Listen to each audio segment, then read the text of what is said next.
Hey, what's up YouTube, c'est Gaki, j'espère que vous allez bien. Alors aujourd'hui c'est le jour de l'analyse du troisième film de Dragon Ball Z, c'est parti pour le résumé des familles.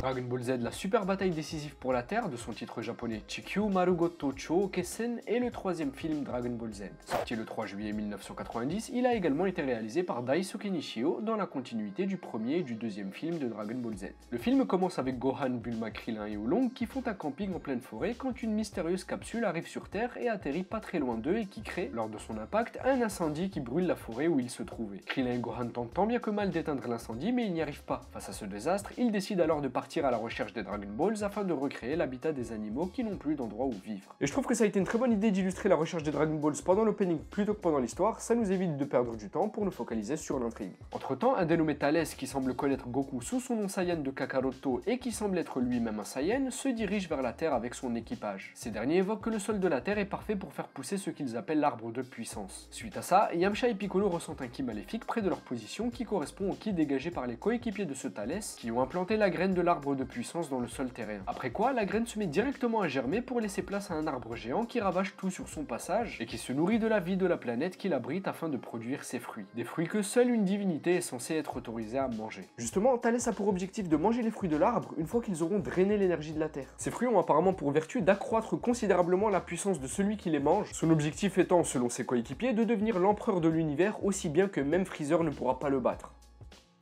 Après avoir tenté en vain de détruire l'arbre de puissance, Goku et les autres tombent nez à nez avec le groupe de Thalès et une confrontation s'engage. Pendant ce temps, Thalès observe les combats à distance et apparemment il a la même caméra que nous. Quoi qu'il en soit, on constate qu'il ressemble trait pour trait à Son Goku et qu'il trouve un fort intérêt pour Gohan qu'il reconnaît comme étant un Saiyajin. Et c'est là, mesdames et messieurs, que se trouve tout l'intérêt de cet ennemi. Voir un Goku avec un faciès méchant, c'était une première à l'époque et c'est ce qu'illustre Thalès. Plus d'un mois avant que Ginyu n'échange de corps avec Goku dans le chapitre 287 de l'œuvre principale paru le 11 août 1990, et encore bien avant Badak. Puis directement, une fois qu'on l'a vu, le spectateur sait d'office qu'il aura droit à un final opposant un Goku contre un autre Goku. Et ça, si ça te met pas la hype pour le reste du film, je sais pas ce que tu veux. Très bon choix des scénaristes. Bref, après ça, Thalès décide d'aller à la rencontre de Gohan car il veut le recruter. Il décide alors de voir ce qu'a Gohan dans le ventre en le forçant à se transformer en Ozaru pour faire ressurgir son instinct de Saiyajin et pour le mettre face aux Z-Warriors. Ne contrôlant plus rien, Gohan attaque alors Goku jusqu'au moment où...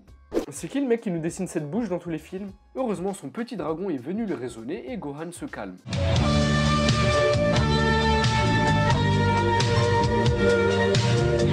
Bref, tout ça nous amène à la phase finale du film où Goku est confronté seul à Thalès et son groupe. Bien qu'il ait facilement vaincu ses sbires avec une mise en scène vraiment cool, Goku se retrouve largement impuissant face à Thalès qui a finalement goûté aux fruits de l'arbre de puissance. Aucune de ses attaques, ni même son Kaioken, n'arrive à lui infliger de sérieux dégâts jusqu'au moment où Goku décide de concentrer l'énergie qu'il reste à la Terre pour créer un Genkidama pendant que les Z-Warriors rassemblent leur dernière force pour retenir Thalès. Goku le lance alors, mais Thalès le contre par un Kikoha encore plus puissant et c'est très intelligent de la part des scénaristes, parce que ça renforce le charisme de Thalès qui vient de résister à l'attaque qui a vaincu l'ennemi final du précédent film. Et de l'autre côté, c'est aussi intelligent qu'il dévie cette attaque sachant que la Terre n'a plus d'énergie et que de ce fait, ce Genkidama peut être considéré comme incomplet. Bref, tout ça nous amène à l'opposition finale entre Goku et Thalès et c'est là que se trouve ma scène préférée.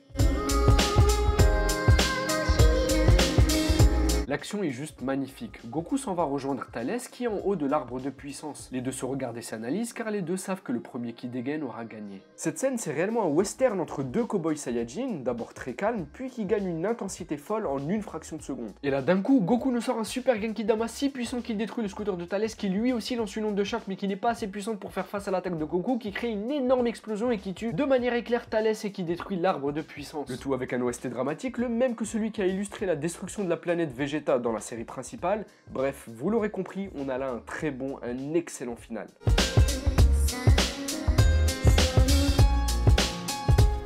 Dans ce film, mon personnage préféré est sans conteste Thalès car il est charismatique et je n'en rajouterai pas plus. Le charisme, c'est ce qui fait la force d'un personnage et surtout la force d'un antagoniste. Puis en toute franchise à cette époque, qui n'a pas rêvé d'avoir un Goku en version méchant? Ça crée un mystère sur l'origine de cette ressemblance. La preuve, en France, ce film était connu sous le titre de Combat fratricide. À comprendre comme le combat qui opposerait Goku à son frère Thalès. Cette ressemblance crée une sorte de paranoïa et de suspense dans l'affrontement, ce qui est très bon, et c'est pas pour rien que ce concept a été repris pour Dragon Ball Super.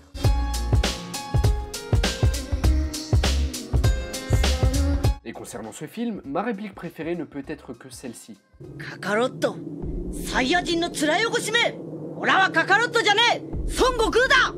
Pour conclure, je dirais que ce film a amené avec lui des thèmes vraiment sympas. La fin du monde illustrée par une menace écologique et un autre combat de Goku contre ses origines modélisé par un Saiyajin comme lui et qui lui ressemble. Je pense pas me tromper en disant que c'est le film le plus sérieux et le plus sombre qu'on a eu jusque maintenant, avec le moins d'humour, mais c'est pas pour me déplaire, ça apporte une autre vision de l'œuvre. L'antagoniste principal est cohérent dans son objectif, il a pas choisi la Terre au hasard, mais bien parce qu'il disposait d'informations la concernant intéressantes pour son projet. Et ce côté dramatique, c'est vraiment ce que je recherche de temps en temps dans Dragon Ball, donc je ne peux que valider ce film. J'espère que cette vidéo t'a plu, si c'est le cas n'hésite pas à la liker et à la partager, tu peux également t'abonner et me laisser un petit message dans les commentaires. Et quant à nous, on se dit à très bientôt pour le 4e film de ce marathon spécial Dragon Ball Z. Allez, ciao!